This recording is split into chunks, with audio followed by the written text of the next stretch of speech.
বনি ইসরাইলের একজন আল্লাহওয়ালা হুজুরে পাকের হাদিস মুসলিম শরীফের পড়াচ্ছেন সাহাবাদেরকে, বলে সে যখন হাসরে উঠবে আল্লাহ তার আমল দেখে জান্নাতে দিয়ে দিবে, তখন তিনি বলবেন যে আল্লাহ হিসাবও নিলা না, এত ইবাদত করলাম, কয়েক হাজার বছর ইবাদত করেছে, সুবহানাল্লাহ, হাজার বছর হায়াত পেয়েছে, ইবাদত করেছে।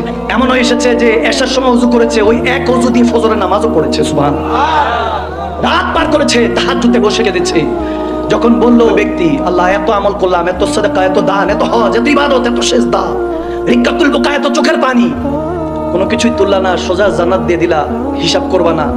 আল্লাহ বলে ফেরেশতাকে, এই ফেরেশতা দিকা তার হিসাব কর।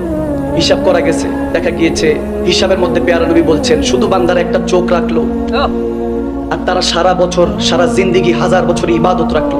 যখন রাখলো দেখা গেল ওই আল্লাহর দেওয়া এক চোখ ভারী হয়ে গেল, সুবহানাল্লাহ, আল্লাহর দেওয়া এক চোখ ভারী হয়ে গেল, তার আমলনামা উপরে উঠে গেল। তখন সে সিজদায় পড়ে গেল। আল্লাহ তখন ফেরেশতাদেরকে ডাক দিয়ে বলবে, আরে জাহান্নামে নে, ফিনারে জাহান্নামা খালিদিনা, চিরস্থায়ী জাহান্নামে নিক্ষেপ করো। সে কাঁদতে থাকবে, আল্লাহ মাফ করে দাও।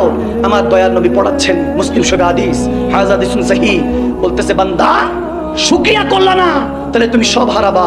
আল্লাহর দেওয়া অঙ্গ প্রত্যঙ্গ সমস্ত কিছুর মধ্যে তোমাকে শুকরগুজার বান্দা হতে হবে। একবার উচ্চ আওয়াজে পড়ি আলহামদুলিল্লাহ।